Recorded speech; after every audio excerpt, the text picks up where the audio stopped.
and sisters of the multiverse. For a longer time, I'm watching with all this AI how the internet is ever more mechanical. In some niches, they're almost 95% or so. I like to say 95%, right? To many things. I don't have the stats. Anyway, part of those three lies, right? Who said it? There are three types of lies. Lies, damn lies, and statistics. I just wanna convey that not all, but most. But most is so vague, right? Most is vague. Most is for some people 50.0001%, and for some it's 99.9999%. So I like to be more specific, like 97.3.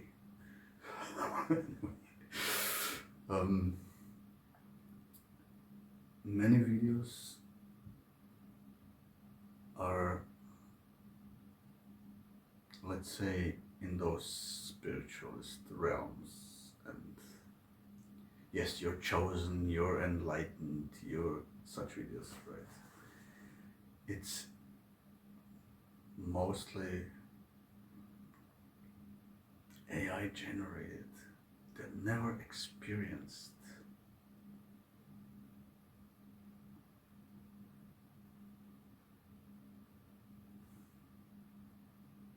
Even one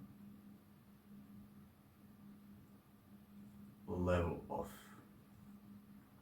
because that's the point, there are levels of enlightenment. I would even say every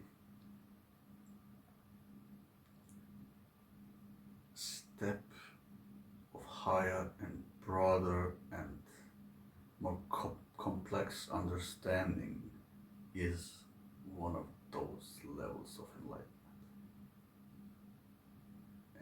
And everyone is chosen in that way. So yeah, of course people click like and subscribe because it makes them feel good. The only thing is confirmation bias and how we want to feel is not necessarily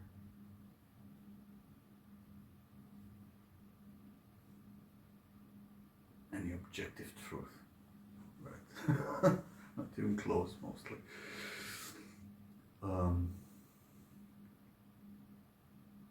And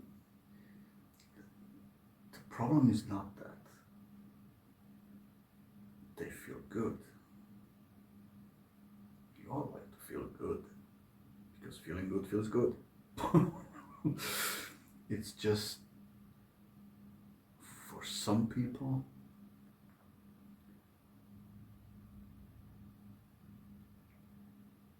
they get sky high egos out of that. And anyone who says anything different doesn't understand it. They're too far below you and stuff, right? You know those people maybe. What's so paradoxically is that's the exact pointer to that they are not above a certain level, let's say.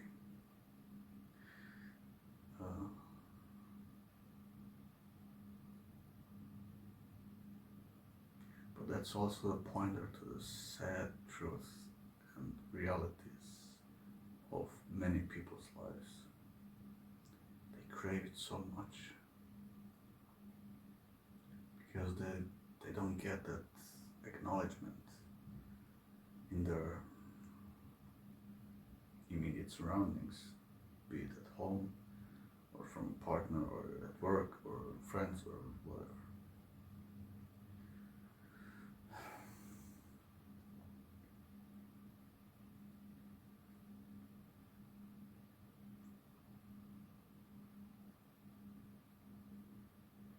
I don't say burst their bubbles. That's brutal and not helping anyone either. It could even damage them more in the sense that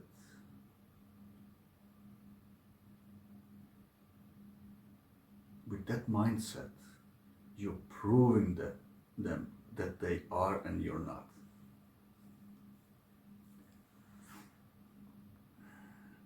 That's why I always say, know thyself. Know why you believe what you believe. Know where your wishes are coming from to believe what you believe.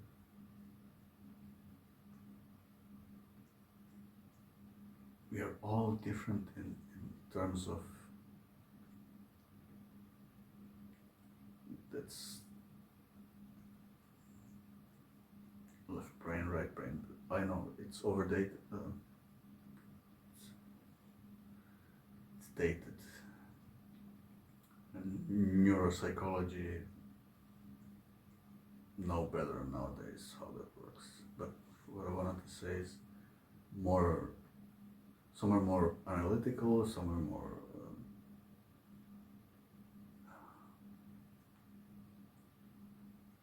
feeling oriented and intuitional and all of that, right? So that plays a role too. But in both, there are all those traumas and be it abuse in the childhood, or neglect or whatever. There are so many types and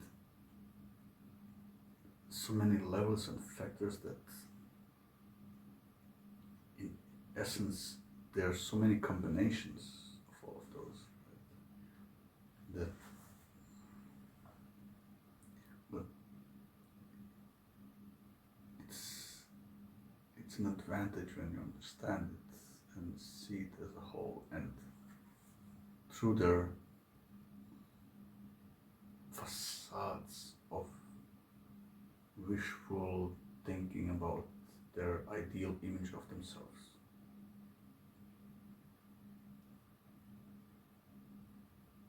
On the one hand, you might want to help them, right? On the other hand,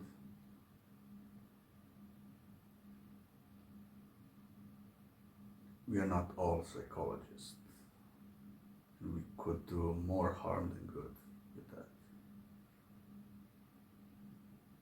Not only timing, not only tone of voice, not only the choice of words, but those people are mostly on very thin ice. And I suggest compassion and patience, and maybe slight nudges or questioning if they grow out of it more smoothly, more naturally, by self-realization. That's more helpful, I think. I'm not a medical professional or something. It's just my humble opinion and what I learned with talking with so many people, so many different ones, in different stages and different, I think, check for yourselves all of that, always. if you're interested in such topics. I think it's somewhat our responsibility as adults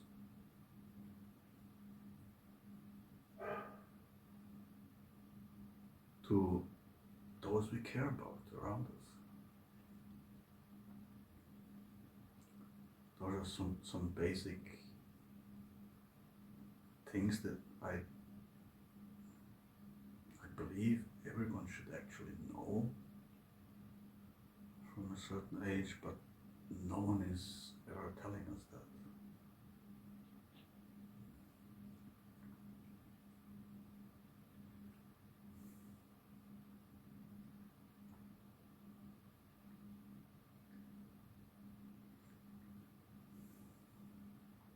Take it with a grain of salt, as they say, right? But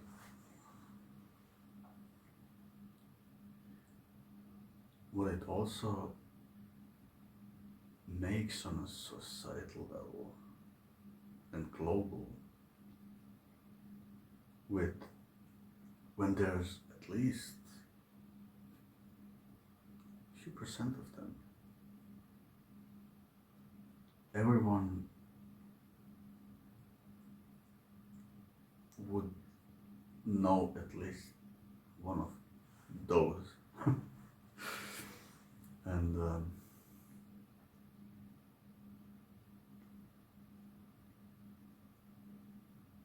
it's not easy, and it's always individual.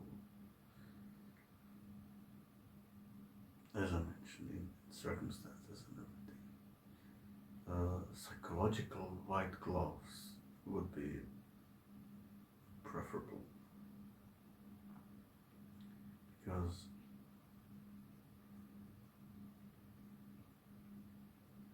breaking that self-image illusions, I believe, is brutal and can do more harm than good. On the other hand, leaving them in that belief for months or years, the fall would be even greater and more devastating.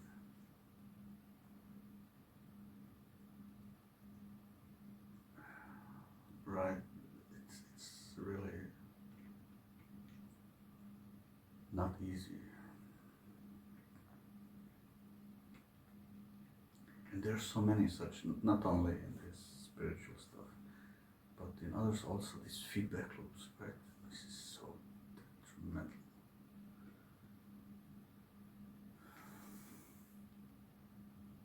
In many aspects. With those algorithms which show you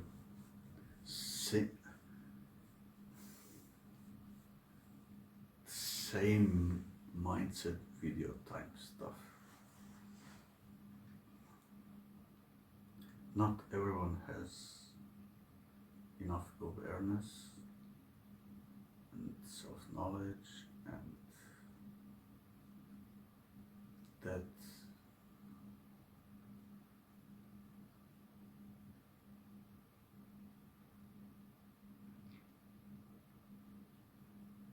even feeling when something is tickling your ego, and our brains have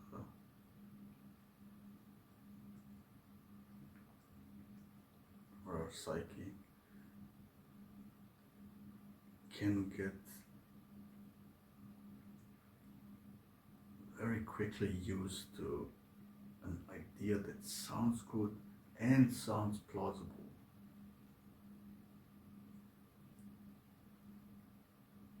The key is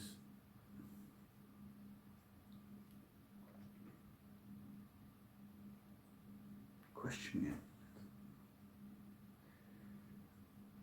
I know that could be a slippery slope into the depths of the dark darkest downward spirals, but everything can. If you're going into extremes. Not everyone can manage questioning and re-questioning their beliefs all the time. It's just most people get exhausted very quickly.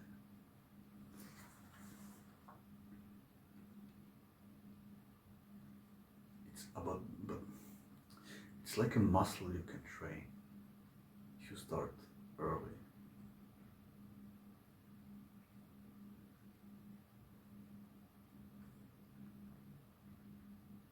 It's like that marshmallow test, right? Most can't.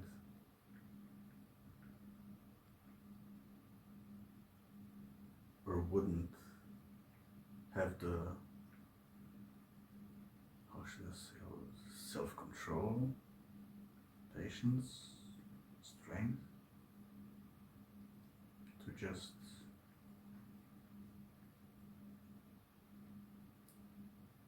wait a few minutes longer and go through that painful phase of natural progression. Everyone wants shortcuts. It's like soul and psyche fast food. It doesn't work. It never works. Not in the long run. In short run, yeah.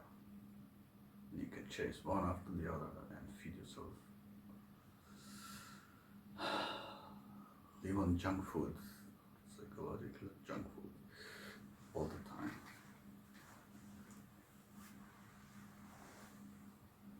But it never works in a healthy way in the long run.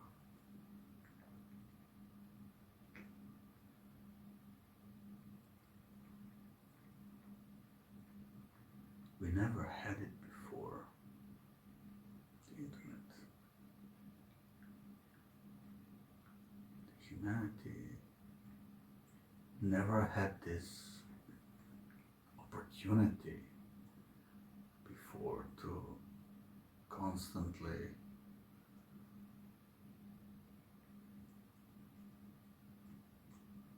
it's like Huxley's Soma.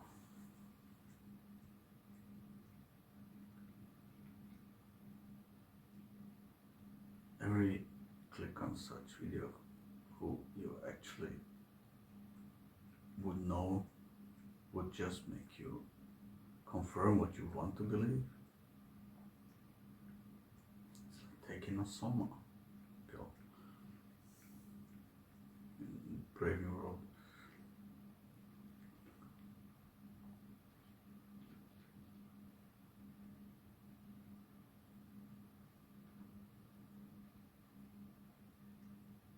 And we see already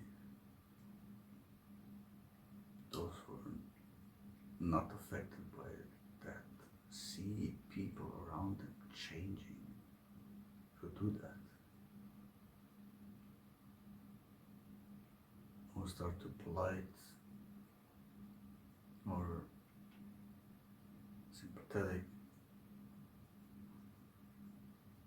to their to those people's good feelings because we wish them good to feel that way.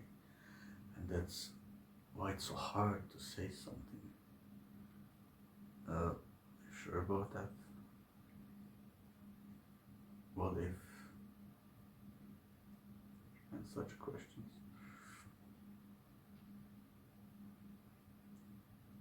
And of course, you don't want to jeopardize the relationship. Maybe you're trying as soft as possible, but still get an automatic defense response of, nah, you don't understand, and all of that. Or this classical, they then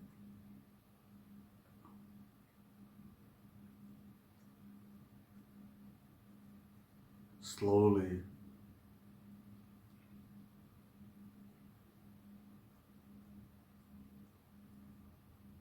cut the connection because you're then too negative energy or something.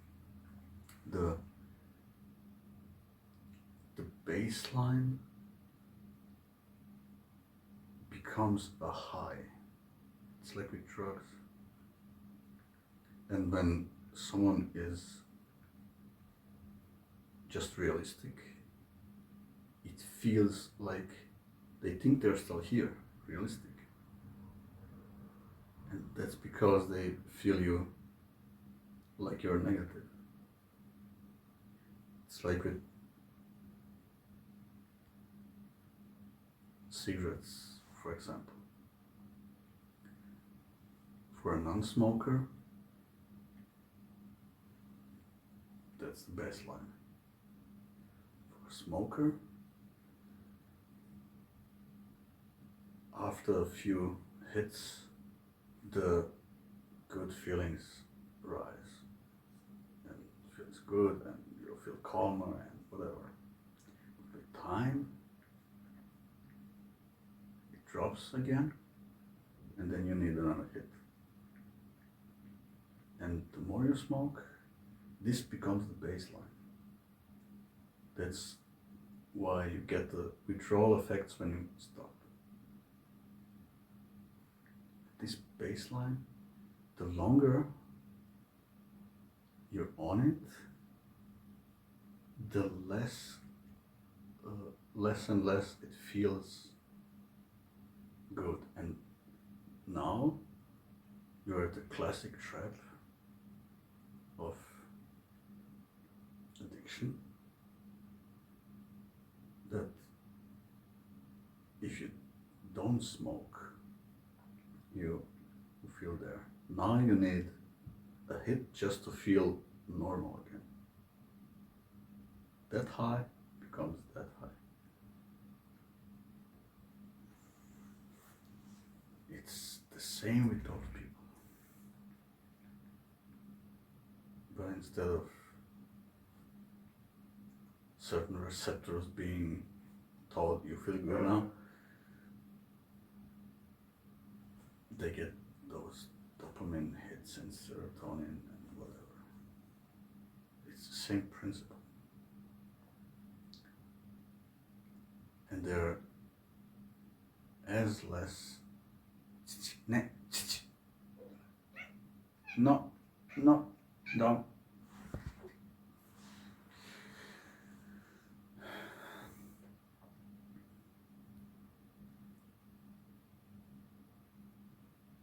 How many alcoholics you know? If you tell them they're alcoholics, they say, nah, I'm just on weekends and stuff.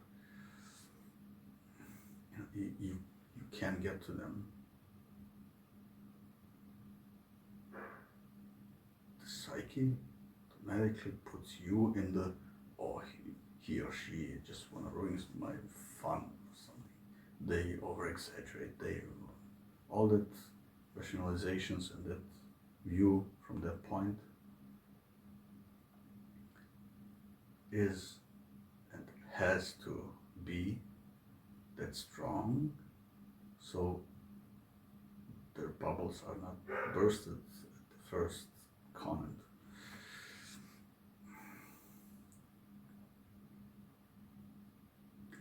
How do we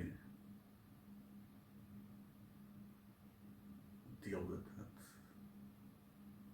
that as individuals towards individuals and as society towards such?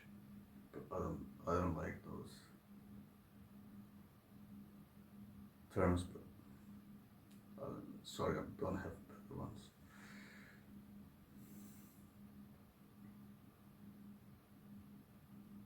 I believe most important thing is to acknowledge that they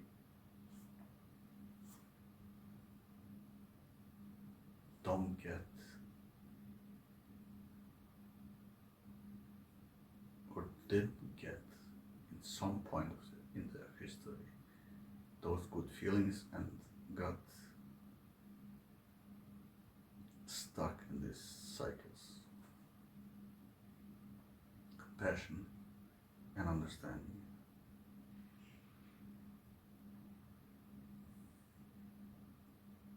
are keys, I think. But not just letting them believe in flying pink elephants also. Just, I just want to encourage you to be not judgmental, not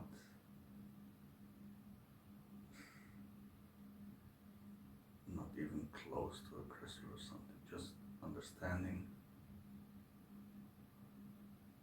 friendly, careful advices, maybe consult with a professional first how to approach them. But there are also, maybe, sadly I didn't see much of that. There may be some good videos on that from professionals. Just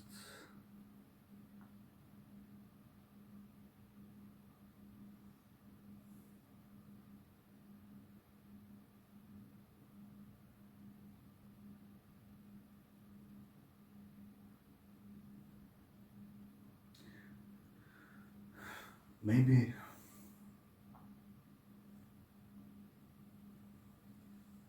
the key is just self-acceptance and his or her, our specific, let's say, level of soul maturity without the judgment of value in that. You know, young souls, old souls, stuff.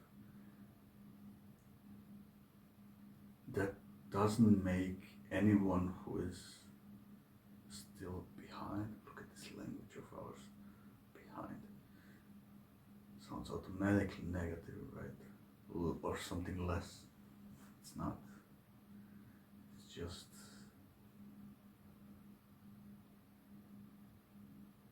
let's say you have an unusual race with Formula One cars. And the racetrack is always open and all the cars are, and the track has different paths, like you can combine, if you go here left or right, and according to that the whole track is longer or shorter, right? Most Formula One cars are, let's say, more or less adapted to one or other track, and therefore, depending on which track they choose, they need longer lap times than others. Yeah. But they also have then, when they come back again, maybe they have more advantage. Maybe the longer track gives them the opportunities to learn more, and then therefore in the next incarnation cycles and stuff are then quicker, or it's abolish value thinking in the single stages of development. That's what I'm trying to say.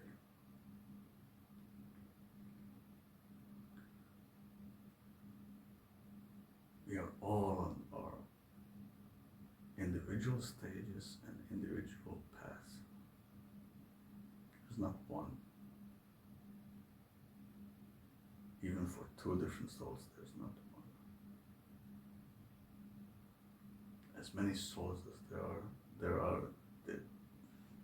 just as many tracks.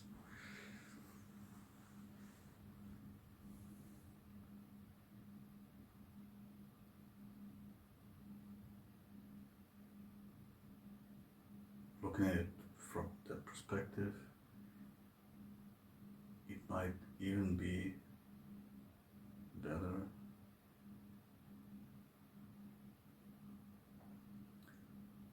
to trust the overall process, because enlightenment, if you can call it that,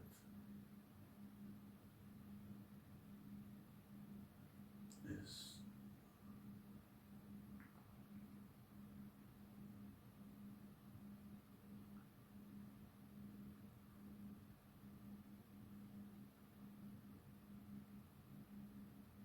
inevitable. It's just inevitable. It's just a matter of time. One can't lie to oneself and the universe forever. They can try and they can lose so much time, incarnate 100 more times, but once the bubble pops, it's gone. Once a realization comes, it's over, and it comes. You're all floating bubbles in the field of cacti. It's just a matter of time and the wind.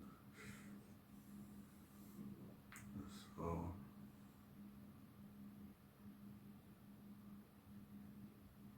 some helpers are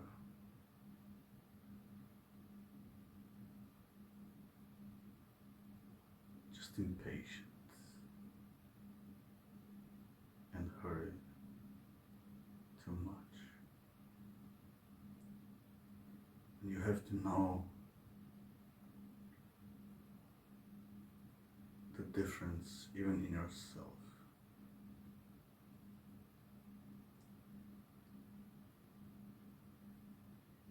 If you want to help because of them or because of you, to feel better about yourself and all of that. I think it's the most interesting brain jogging, brain acrobatics, to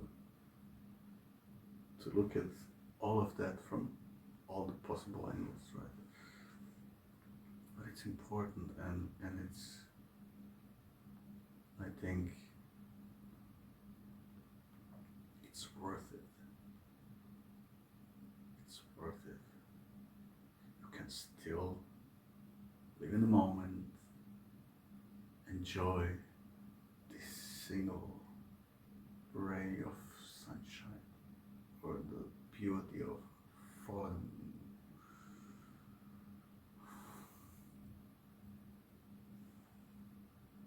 Leaf in the wind, the movement of the cloud. You can also switch from one to the other reality. It's also a muscle you can train. One moment you can be 10 sides at once. Oh, I gotta this appointment, and yeah, I gotta do this, and oh my laundry, and I have to pay that check, and in the next moment you're Marcel Proust and enjoy that cup of tea and that cookie and stuff. You know. Zen is a beautiful and powerful skill.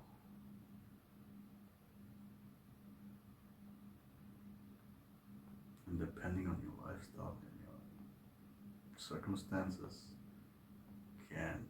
You just mostly can do it all day long, every day. But those little moments are gold.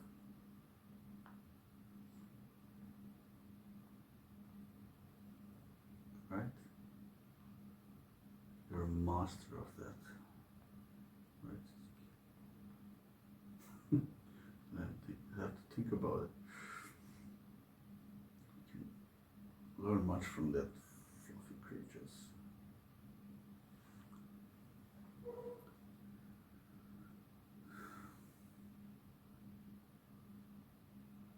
Just a little thought.